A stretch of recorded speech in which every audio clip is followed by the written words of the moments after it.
Legendary Detroit Tigers manager Sparky Anderson once said that you don't know what kind of team you have until you reach the 40-game mark in a season. The Detroit Tigers, they have reached the 40-game mark in the 2026 season. They have an 18-22 record, coming off 5 losses in a row, all of them since putting left-hander Tarik Skubal, their ace, the reigning 2-time American League Cy Young winner, the best pitcher in baseball, on the injured list, and having him undergo surgery to remove a loose body from his left elbow. 5 games without Tarik Skubal, 5 losses for the Tigers, including Saturday. The Detroit Tigers lost 5-1 to the Kansas City Royals. It was supposed to be a game that Skubal would start. This is the second start that Skubal has missed. Ty Madden, the right-hander who was called up from AAA Toledo, he filled his spot once again serving as the bulk reliever in a pitching chaos strategy. This time it did not work out for the Tigers. Burch Smith, he served as the opener, and then came Tyler Holton, and then finally Ty Madden to take the Tigers the rest of the way. He pitched the final 6 innings of the game. He allowed 3 runs, but things fell apart in the first inning with Burch Smith on the mound. It was a leadoff double from Maikel Garcia, and then after that, 3 fastballs in a row to Bobby Witt Jr., who was late on the first 2 and then just got enough of the third one. He shot it down the first base line into the right field corner, and the ball caromed off the side wall in foul territory. And what happened was Kerry Carpenter, the right fielder, as opposed to playing that conservatively, playing it off the wall, he tried to cut it off before it got to the wall. That was a big misplay by him. Here at this ballpark, you're going to want to play that more conservatively. We talked to Matt Vierling post-game, who's playing in center field, and he's played plenty of right field, both here at Kauffman Stadium and also at other ballparks as well. And he said, in a situation like that, he understands exactly why Kerry Carpenter was trying to get to it before it hit that sidewall, because if you get to it before that, you probably hold Bobby Witt Jr. to a double, and it's just an RBI double.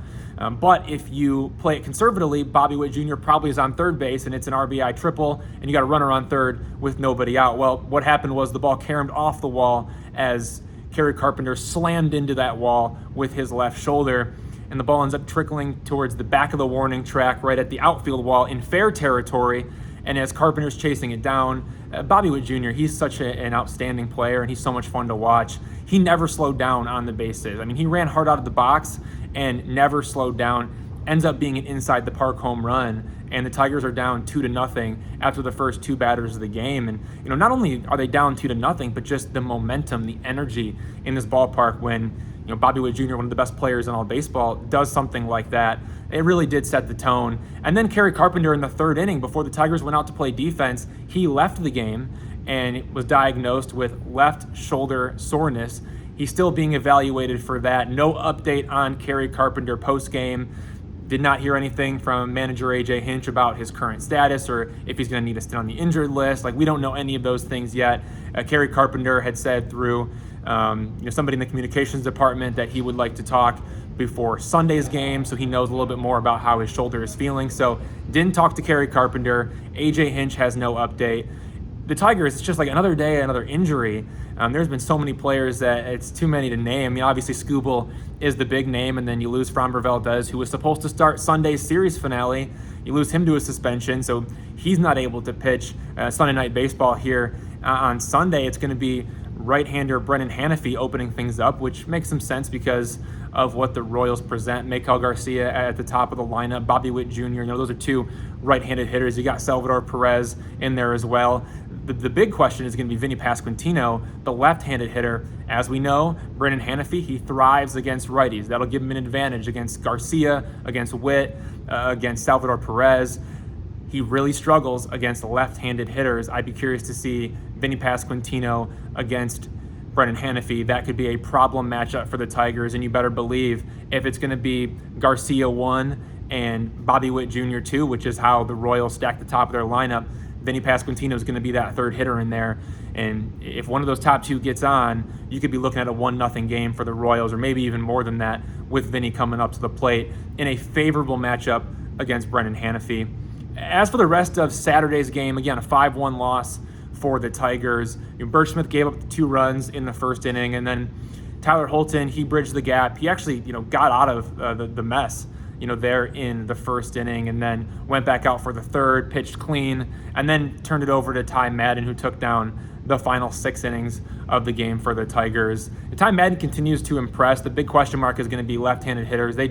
They rake against him. I mean, hitting over 350 with an OPS that is hovering around 1,000. Left-handed hitters demolish Ty Madden. They did it in AAA. They're doing it now.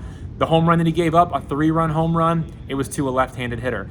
That's something to watch for with Ty Madden moving forward. The Tigers are going to have some pitchers coming back. Framber Valdez, he's going to miss Sunday's start, but then a few days after that, he'll be ready to go for the upcoming series against the New York Mets. We'll see him in there.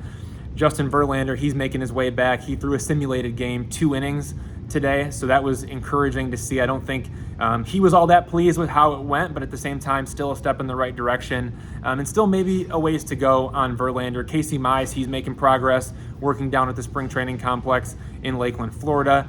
So at some point, you're going to get Casey Mize back. You are going to get Justin Verlander back. Obviously, you're getting Framber Valdez back in the very near future, and then at the end of May, the Tigers are going to get Troy Melton back. They're going to get him off the 60-day injured list, and they're going to figure out what they want to do with him, whether it's starter in AAA or whether it's bullpen in the big leagues, or maybe he starts in the big leagues if somebody like Justin Verlander isn't ready yet, or if Casey Mize has a setback as he rehabs and comes back, or Tarik Skubal's taking longer than expected. So we'll see what happens with those guys, but Ty Madden's going to be here for a little bit, and that issue that he's having against left-handed hitters, that could be a real problem for him, and we could see opposing teams really weaponize their lineup when they know he's going to be taking down the majority of the innings, either as a traditional starter or as the bulk reliever in this pitching chaos strategy.